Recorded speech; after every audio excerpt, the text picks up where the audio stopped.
특별히 대강절 첫째 주일입니다. 대강절은요, 주님이 오셨던 그 일을 기억하는 거죠. 주님이 아기 예수로 오신 것을 기억하고 그분께서 이 땅에서 하신 것을 다시 기억하며 이제 약속하신 주님이 다시 오신다 하신 그 주님을 기다리며 말씀과 기도 속에 또 회개와 순종과 헌신으로 우리의 마음을 다짐하고 주님을 기다리는 그런 시간입니다. 대강절을 영어로 애드벤트라고 하죠. 그리고 그 뜻은 도착한다, 온다라는 그런 의미입니다. 라틴어 그 애드벤투스라는 말에서 시작이 됐는데요. 사랑하는 성도 여러분, 여러분들은 2019년에 대강절을 어떻게 보내시려고 하십니까? 어떻게 주님을 기다리고 어떻게 사모하며 보내시려고 하십니까? 오늘 우리가 읽었던 그 말씀의 본문 주인공은요, 세례 요한이고요. 그는 정말로 오실 주님, 그 메시아를 기다리고 회개를 선포하고 하나님 나라를 준비했고 주님의 길을 예비하며 자신의 삶을 모두 드린 인생을 사는 사람이었습니다. 오늘 이 세례 요한의 삶을 통해서 우리의 마음속에서 다시 예수 그리스도의 모습을 기억하며 성령님이 만져주심으로 인해서 역사하시는 주님을 우리가 경험하고 또 그 주님을 위해서 예비하는 그런 대강절이 되기를 소원합니다. 근데 이 대강절의 시간이 연말이에요. 연말 12월. 그래서 우리는 굉장히 바쁘게 보내게 됩니다. 그럴수록 저는요, 여러분들이 주님을 더 많이 기억하고 주님의 사랑과 은혜를 더욱더 체험하는 그런 기간들이 되시기를 주님의 이름으로 축원합니다. 많은 사람들이 이제 12월이 되기 시작하면 이제 크리스마스 준비로 바빠집니다. 여러분들도 오시면서 저희 교회 그 앞에 그 애드벤트 리스가 이렇게 걸려 있는 거를 보셨을 거예요. 크리스마스 장식과 선물을 준비하며 이제 이 기간을 이제 준비해 갑니다. 정말로 여러분들 뭐 지금은 아니지만 그래도 그 길 동네들 이렇게 드라이빙을 하다 보면 밤에 너무나도 화려하게 장식되어 있는 그 집들을 보시게 되잖아요. 또 어떤 집은 아무것도 안 한 그 시커먼 그런 집인데 개인적으로는 저희 집이 그렇고요.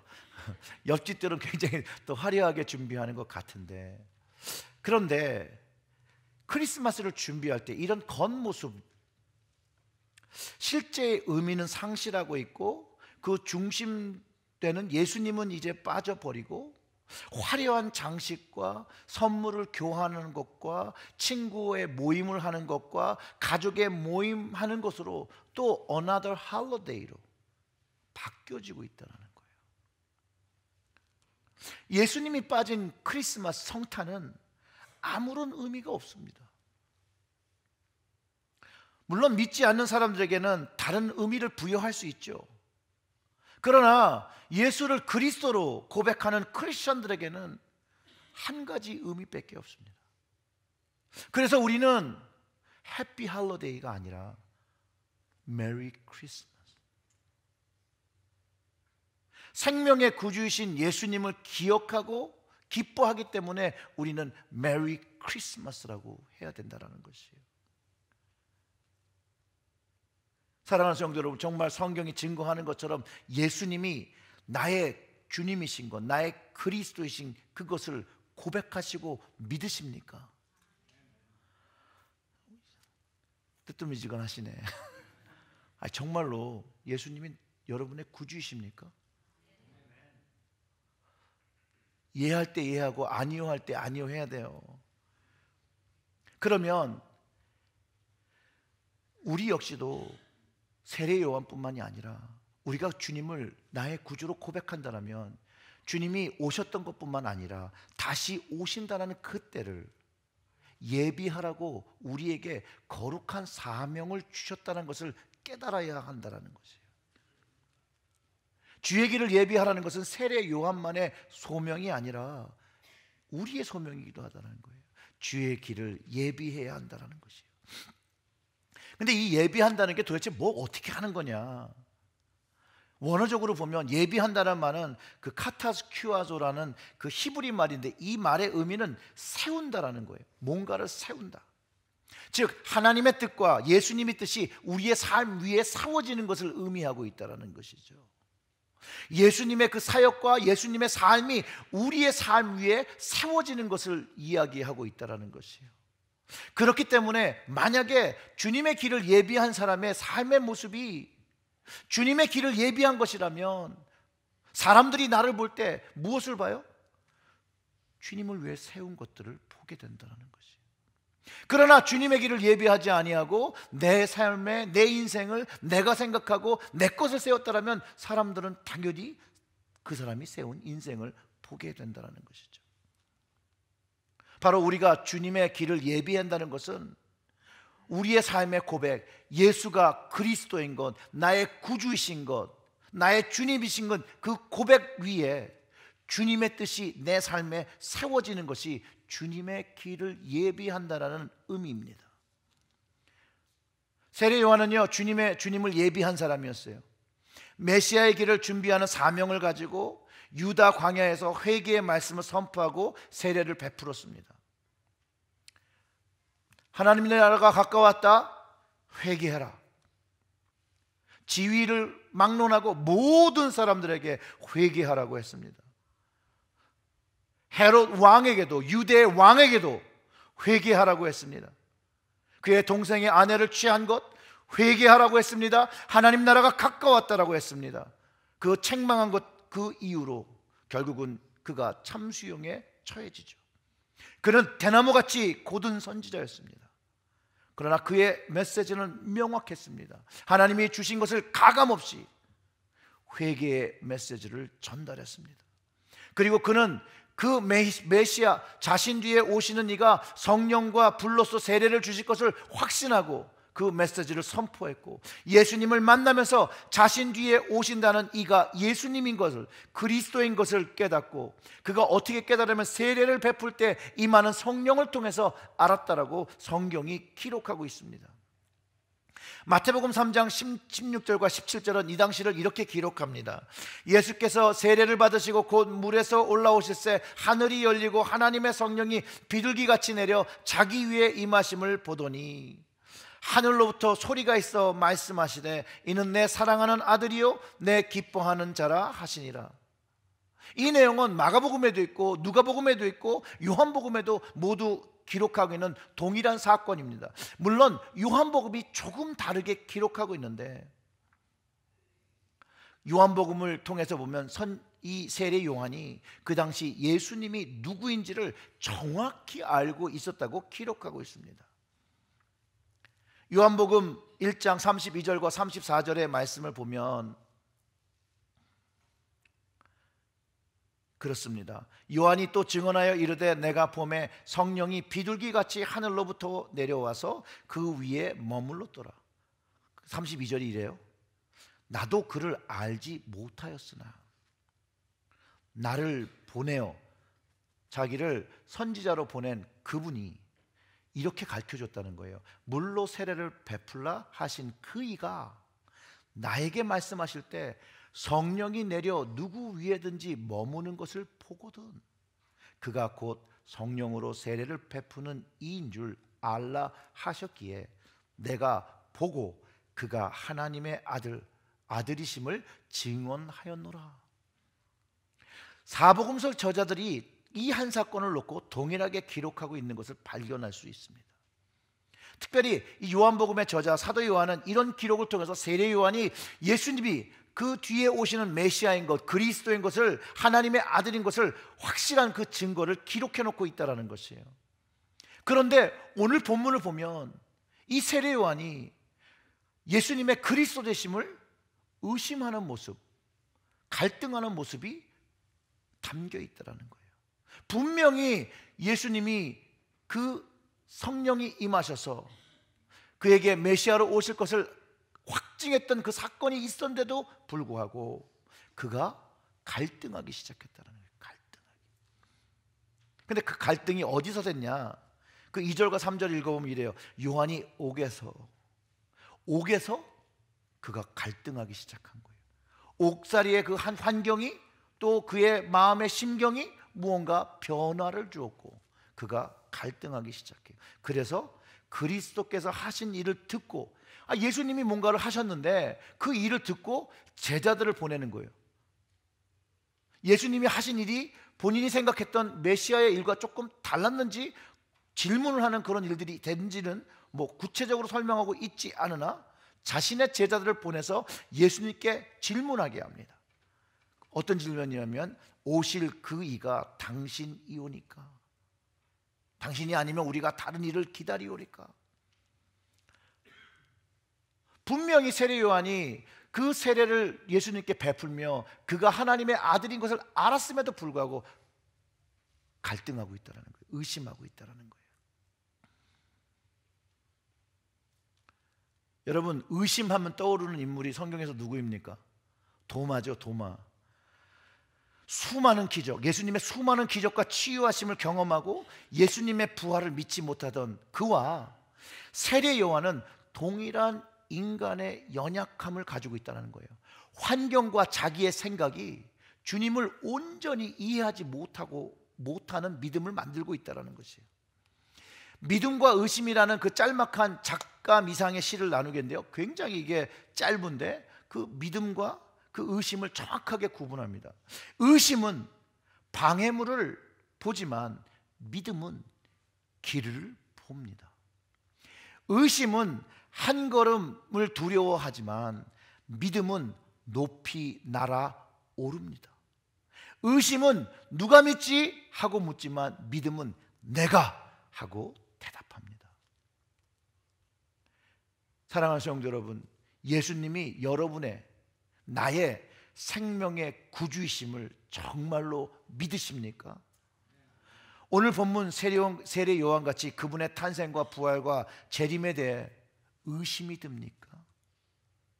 혹시 이것이 믿어지지 않고 갈등하게 만드십니까?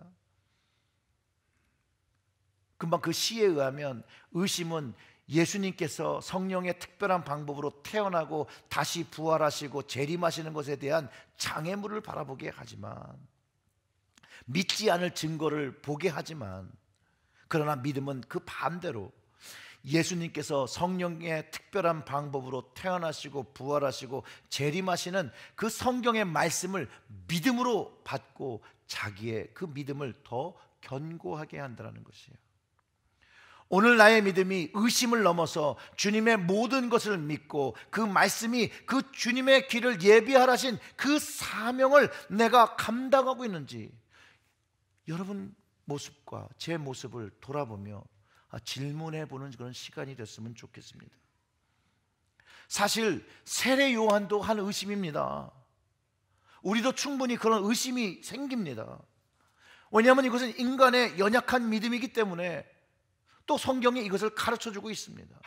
그런데 이 의심은 우리의 마음의 질문에 답을 해주지 못하고, 이 의심은 진리에 대한 질문에 답을 해주지 못한다라는 것이에요. 제가 미국에 와서 대학교를 다니며 이제 방학 때는 웨이터로 일을 할 때였는데요, 그 식당에서 일어난 일입니다. 그 식당 사장님은 굉장히 멕시칸 그 직원들한테 잘 해주시던 그런 분들이었어요. 왜냐하면 여러분들도 아시겠지만 웬만한 한국 식당의 요즘 주방장들은 스페니쉬입니다. 왜냐하면 그 이전에 이 주방장님들이 다 일을 시켜서 이제 기술을 습득하고 이제 그분들은 나가시고 이제 멕시칸들이 열심히 쿡을 하죠. 근데 이제 그 사장님의 여동생이 한 분 계셨는데, 이 여동생이 샤프라이트에서 그로서리 쇼핑을 한 후에 그 쇼핑백을 가지고 식당에 와서 주방에 그 장본고를 놓고 이제 식사를 하시고 이제 그 장본고를 들고 집에 가십니다. 그리고선 다시 식당으로 오셔서, 레스토랑으로 오셔서 본인이 샤프라이트에서 갈비를 산 것이 있었는데 이 멕시칸 직원들이 훔친 것 같다라고 얘기를 하는 거예요. 주방에 있는 모든 그 직원들이 다 할 말을 읽고 아니라고, 왜 우리가 그거를 가져가겠냐라고 계속해서 이야기를 하지만 이분은 자신만의 기억과 생각으로 그들이 훔쳤다라고, 그들을 도둑이라고 몰고 있었다라는 것이에요. 그러면서 이전에 이 친구들 내가 첫 느낌 별로 좋지 않았다, 내가 이들을 그렇게 선을 베풀었는데 이렇게 악으로 갚는다라고 말하며 이분은 그 멕시칸에 대해서 굉장히 그 선입견을 가졌던 그 의심이 이들을 실제로 도둑이라고 몰고 있었다는 거예요. 근데 결국 나중에 이 일은 어떻게 종결되냐면, 그분이 샤프라이트에서 물건을 산 후에 계산대에서 돈을 내고 그 갈비는 계산대에 놓고 나오신 거예요. 나중에 샤프라이트에 전화해 보니까 거기에 본인이 이 멕시칸들이 훔쳤던 갈비가 그대로 있었다는 것이죠. 여기에 중요한 사실이 있습니다. 의심과 불신은 진실을 거짓으로 판단하게 하고 거짓이라고 규정하게 한다는 거예요. 의심과 불신이 진리를 거짓이라고 판단하고 그것을 믿게 한다는 거예요. 저는요, 세상을 그렇게 오래 살지 않았지만 제가 살아온 세상 속에서 진리는 시간이 지나면 알려집니다. 내가 진리를 알고 진리 편에 서일 때 내가 억울하고 남들이 믿어주지 않더라도 시간이 지나면 그 진리는, 그 억울함은 풀어지게 돼 있어요. 물론 세상 속에서 그 억울함이 풀리지 않을지라도 주님 앞에 서는 그날 주님께서 그 진리를 다 드러내신다는 거예요. 거짓을 다 드러내신다는 거예요. 그리고 그 거짓은 모두 심판받는 것이라고 성경이 우리를 통해서 가르쳐주고 계시다는 거예요. 그러니 혹시 현재 우리가 의심을 가지고 있다라면 그 의심은 다 뒤로 밀어버리고 주님만 바라보시기를 주님의 이름으로 축원합니다. 왜 그래야 하냐? 이 믿음만이 또 믿음으로 주의 길을 예비하게 된다는 것이에요. 믿음이 있을 때 믿음으로 주의 길을 세울 수 있다는 것이에요. 믿음이 없으면 주의 길을 예비하거나 세울 수 없다라는 것이에요. 믿음이 없을 때는 내 생각과 내 믿음을 가지고 세우니 그것은 주님의 것을 예비하는 것이 아니라 내 것을 예비하는 것이라는 것이죠.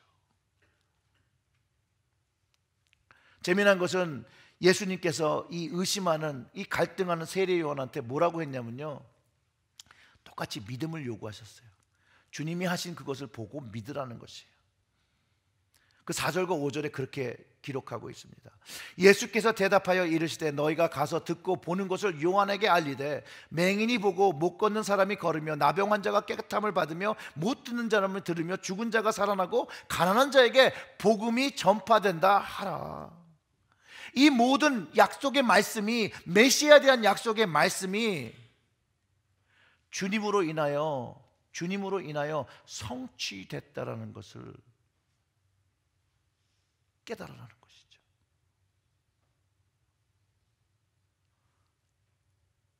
사랑하는 성도 여러분, 하나님께서는요, 주님을 통해서 우리의 믿음을, 세례 요한의 믿음을 책망하신 것이 아니라는 거예요. 책망하신 것이 아니라 그에게 믿음을 가지라고 합니다. 이제 믿음을 가지고 주님을 쫓아오라는 것이에요. 주님의 길로 오라는 것이에요. 세례 요한도요, 연약한 사람이었다라니까요. 그도 환경에 의해서 자신의 갈등이 드러났고 그것을 찾고자 하는 마음에 제자를 예수님께 보냈다라는 것이에요. 그러니 우리도 환경에 흔들려 어쩔 때는 하나님이 내 환경 때문에, 내가 지금 가진 환경 때문에, 내 어려움 때문에 하나님이 있나 없나라는 의심을 우리도 한다라는 것이죠. 동일한 의심이죠. 또한 우리가 기도할 때 내 기도가 응답되지 않고 하나님께서 침묵하시는 그것 때문에 하나님이 있나 없나, 주님이 있나 없나 우리의 마음이 갈등한다라는 것이죠. 그런데 우리 주님은 세례의 용을 통해서 볼 때 책망하지 않으셨다는 거예요. 대신에 믿음을 가지라고 했다는 거예요. 혹시 우리의 삶에 우리의 믿음이 주님을 바라보지 못하고 있다면 믿음을 가져야 합니다. 주님이 하신 그 말씀, 주님이 하신 그것을 기억하며 주님을 바라보아야 합니다. 그러면서 이렇게 이야기하신 거죠. 6절에서 누구든지 나로 말미암아 실족하지 아니하는 자는 복이 있도다 하시니라. 주님을 믿어야 한다는 것이에요. 주님을 믿지 못하면 그것이 걸림돌이 돼서 주님으로 인하여 실족하게 된다는 것이에요. 그런데 이 세례 요한이 이렇게 생각하게 된 근본적인 이유가 무엇이냐면 그가 선포한 메시지에 있어요. 그가 회개의 메시지를 선포할 때, 그가 사람들에게 주님의 말씀을, 하나님의 말씀을 전할 때 심판이 이미 그 도끼가 나무 밑에 있다라고 이야기했다라는 것이에요. 그런데 주님의 사역은 심판의 메시지를 이야기하고 심판을 말씀하시는 것이 아니라 주님의 사역은 사람을 고치고 사람들을 감싸고 사람들을 포용하시고 사람들에게 함께 하신 일들, 세례 요한이 기대했던 그 사역이 아니었던 그런 모습들을 보여주었다는 것이죠. 자신의 생각, 자신이 기대했던 메시아 때문에 그가 혼란에 빠졌고, 특별히 옥에 갇힌 상황 속에서 혼란이 빠졌다는 것이죠. 요한의 제자들이 이제 떠나갑니다. 그런데 예수님께서 그 남아있는 예수님의 제자들 그 무리에게 이제 요한에 대해서 말씀하십니다. 너희가 무엇을 보려고 나갔냐는 것이에요. 부드러운 옷을 입은 사람이냐? 부드러운 옷을 입은 사람은 왕궁에 있느니라. 그러면 너희가 어찌하여 나갔더냐? 선지자를 보기 위함이었더냐? 옳다, 내가 너희에게 이르노니 선지자보다 더 나은 자라. 이 이야기를 왜 하는 거냐면요, 세례 요한이 제자들을 보내고 주님에 대한 그 의심을 할 때 이 제자들이 보기에 정말로 세례 요한은 그럼 정말로 주님을 알아봤던 정말 선지자였는가라는 질문을 또 했다라는 것이에요. 예수님께서 이 말씀하신 이 내용이 세례 요한에게 메시아에 대한 믿음을 가지라고 말할 때 그 말을 듣던 예수님을 따르는 무리에게 세례 요한이 약속대로 주님의 길을 예비한 그 선지자였다라고 주님께서 다시 컨퍼밍을 해주고 계시다라는 거예요. 왜냐하면 여러분들 아무튼 그 오래전의 이야기인데 마더 테레사에 대한 이야기가 좀 있었어요.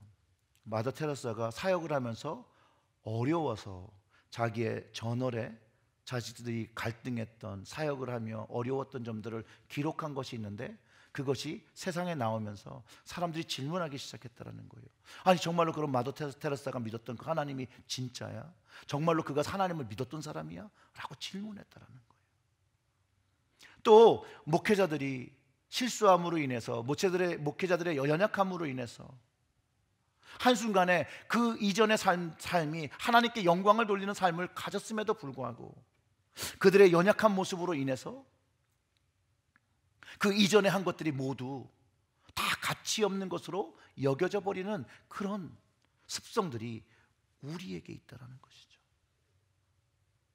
예수님이 그걸 아시고 다시 세례 요한에 대해서 그 이야기를 들은 사람들에게 다시 세례 요한을 세워주는 것이에요. 너희들이 보러 나간 그 사람이 바로 선지자다. 그러면서 이렇게 얘기하죠. 기록된 바 보라, 내가 내 사자를 내 앞에 보내노니 그가 내 길을 내 앞에 준비하리라 하신 것이 이 사람에 대한 말씀이니라. 내가 진실로 너에게 말하노니 여자가 낳은 자 중에 세례 요한보다 큰 이가 일어남이 없도다. 그러나 천국에서는 극히 작은 자도 그보다 크니라. 세례 요한을 세워주시는 거죠. 세례 요한이 주님의 길을 준비하며 주님을 세웠던 자이라면 주님께서 세례 요한이 방황하고 갈등할 그 순간에 그를 위하여 제자들에게 그를 다시 세워주시는 모습, 사실 우리가 경험하는 것이죠. 우리가 혼란스럽고 우리가 연약하고 우리가 믿음 없을 때, 주님께 그 믿음을 드리지 못하고 불신하며 살아갈 때 주님께서 무엇을 하시냐? 우리의 믿음을 세우시고 우리를 세우시고 있다는 것을 우리는 이 말씀을 통해서 깨달을 수가 있습니다. 우리 주님은요, 우리에게 책망하시지 않았어요. 제자들에게도 책망하지 않으셨어요. 그리고 이 믿음이 적은 자들아, 믿음을 가지라고 하십니다. 이 믿음은 뭐냐면 주님께로 돌아오는 그 길이에요. 그 주님의 그 길이 뭐냐면 그 주님이 이 땅에 오셨던 그 길, 그 주님이 돌아가셨던 그 길, 주님께서 다시 오신다라고 하셨던 그 길, 그 길을 믿고 돌아오라는 것이에요. 그리고 주님의 길을 예비하라는 것이에요. 주님의 것을 좀 세워달라고 우리들을 다 부르고 계시다라는 것이에요. 사랑하는 성도 여러분, 이 대강절의 기간에 여러분들은 주님을 위하여 무엇을 세우려고 결심하거나 생각하시겠습니까?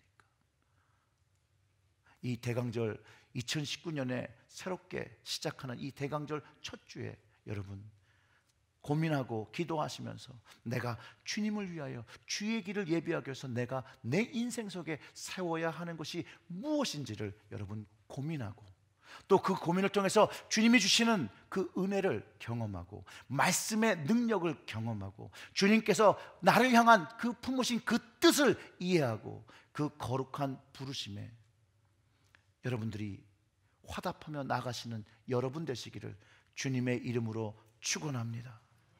여러분 이렇게 생각해 보세요. 만약 우리가 주님 오시는 그 길을 준비하고 주님 오시기를 바라며 그 길에 서 있는 우리의 모습을 주님이 보신다라면 여러분 주님이 기뻐하시지 않으시겠습니까? 주님이 바라시는 것이 바로 그것이라는 것이죠. 그리고 우리 11절에 이런 말이 있습니다. 천국에서 극히 작은 자도 그보다 크니라. 작은 자. 우리가 세상을 살아가면서 주님의 길을 예비하는 것을 세상 사람들은 미련한 것으로 보기도 하고 천한 것으로 보기도 하고 뭐 쓸데없는 것이라 보기로도 합니다. 그러나 주님을 믿는 믿음으로 주님께 그 길을 예비할 때 우리는 천국의 작은 자가 되어진다는 것이에요.